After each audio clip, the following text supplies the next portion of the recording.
Whose wedding do you think we will be attending next? Bridgerton Season 5 is confirmed, and what's coming next is unlike anything this show has ever attempted. Season 4 didn't just give us Benedict and Sophie's Cinderella story, it was setting the stage for what comes next, and it did it through two sisters who couldn't be more different from each other. Eloise and Francesca both ended the season at a crossroads. Both stood at Benedict's wedding and made it very clear they were not interested in walking down that aisle themselves. At the wedding, Kate Bridgerton posed the question every viewer was already thinking: whose wedding are we attending next? And the two remaining eligible Bridgerton sisters both weighed in. Eloise said she loves a wedding, but only as an attendee. Francesca, newly widowed, said she had already had her great love. One time is enough. Two women with two very firm positions, and Season 5 is about to make at least one of them eat every single word. Now here's what makes this really interesting. While everyone walked away from that wedding scene assuming Eloise might be the safer bet for Season 5, there are actually strong clues pointing in both directions. And the showrunner has been very deliberate about not giving anything away. At the Season 4 premiere, Jess Brownell showed up wearing pocket squares embroidered with E and F, confirming Eloise and Francesca as the leads of Seasons 5 and 6. But when pressed on the order, she said,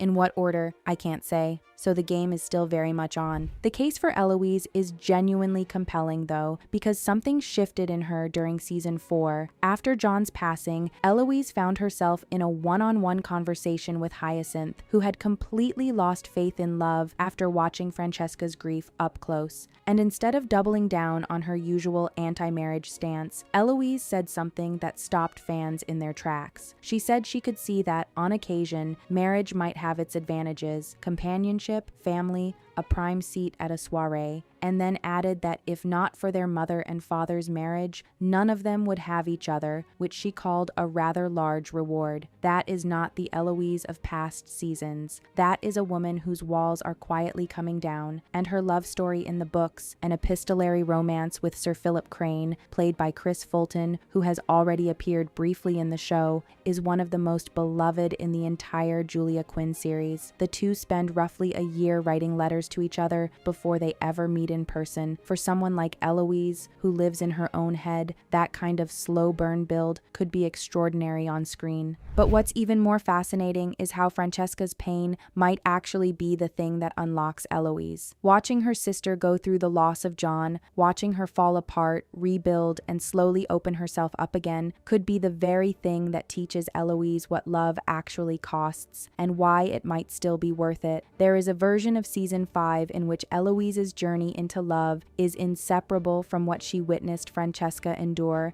and in which grief becomes a teacher, where someone else's heartbreak becomes the mirror through which Eloise finally sees herself clearly. And that brings us to Francesca, because while the hints are fun to follow, and we will keep dropping them, the real story of Season 5 centers on something much bigger, something that has been building quietly since the moment Michaela first walked through the door. Here is where Season 4 really did its work. Francesca didn't just lose John, she lost the entire future she had built around him, and before she even had space to process that grief, she was already confronted with the result of a fertility test that came too early, confirming she wasn't pregnant with his child. So in one devastating stretch, she lost her husband, her possible pregnancy, and the life she thought she was going to have. Hannah Dodd described Francesca at this point as being at absolute ground zero. She said her character reaches a point where she can't take anything else, and that energy is actually a really powerful and interesting place to start building a new love story. But it gets super interesting because Francesca didn't go through any of that alone, because right in the middle of all this grief, Michaela arrived, John's cousin, outgoing, impulsive, completely different from Francesca in almost every way, and the show has been incredibly deliberate about how it's handled their dynamic. Here's the thing most fans missed: the writers never once gave us Michaela's point of view, not a single scene from her own perspective across the entire season. Showrunner Jess Brownell confirmed that it was completely intentional. Every moment with Michaela was filtered through someone else's eyes, never her own. And then, just when Francesca needed her most, Michaela agreed to stay in London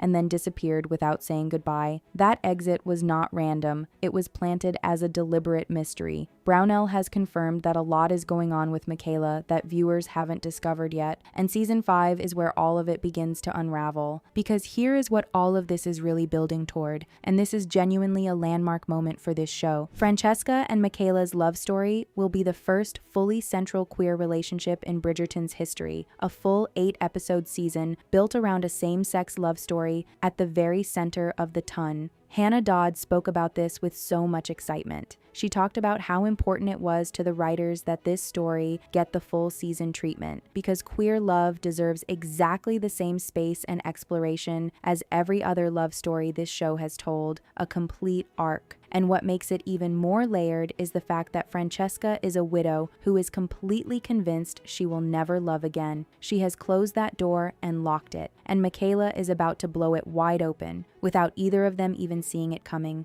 In Julia Quinn's books, Francesca eventually falls for Michael Sterling, John's cousin, who has loved her from the very first moment they met. The show gender-swapped Michael into Michaela, which makes the storyline even more complex and emotionally rich, because now it isn't just a widow finding love again. It's a woman slowly discovering an entirely different version of herself and what love can look like when it arrives in a form you never expected. Interestingly enough, the showrunner has confirmed a time jump is coming, and this one is essential. Brownell has been very specific. Francesca needs real time to grieve John before this new chapter can begin. John was one of her great loves. His death cannot be rushed past. The time jump gives the show room to honor that grief fully while letting Francesca grow into someone ready to be surprised by love again. And Victor Ali, who played John, may also return in flashbacks. Brownell confirmed she wouldn't rule it out at all, describing Bridgerton as absolutely a flashback show, which makes sense because John's memory will be central to everything Francesca and Michaela navigate together. Now on the production side, here is where things get exciting. Netflix renewed both seasons 5 and 6 back in May 2025, before season 4 had even aired. Production on season 5 is expected to begin in spring 2026, filming on the permanent Georgian backlot at Shepperton Studios outside London, the same one built specifically for season 4. Filming typically takes around 8 months, which puts a wrap date somewhere around early 2027. Factor in post-production, dubbing into every language, and the promotional cycle, and the most realistic release window for season 5 lands somewhere in late 2027 or early 2028. Shonda Rhimes has already teased it as a really steamy season, so the wait will be worth it. As for the returning cast, the core Bridgerton family is all expected back. Violet, Colin, Penelope, Benedict, Sophie, Hyacinth, Gregory. Lady Danbury is also confirmed to return, and Brownell has said she plays a quite significant role in season 5, which has fans speculating whether a time jump might explain how she fits back into the ton after her overseas plans at the end of season 4. Simone Ashley as Kate and Nicola Coughlan as Penelope are also expected to play important roles, particularly if Eloise's story ends up leading the season.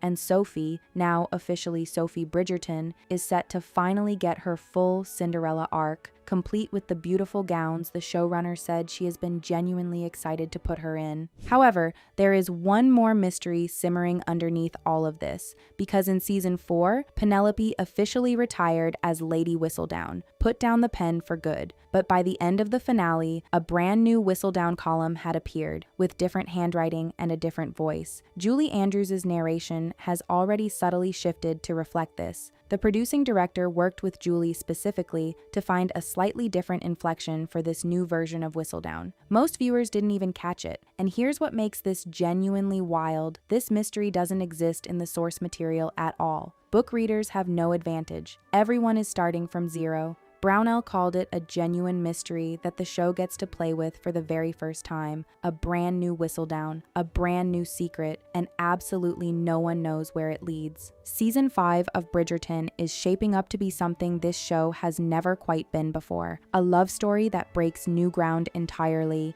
and two sisters, one quietly opening her heart, one completely convinced hers is closed forever, about to have their entire worlds turned upside down. The ton is about to change, and we genuinely cannot wait.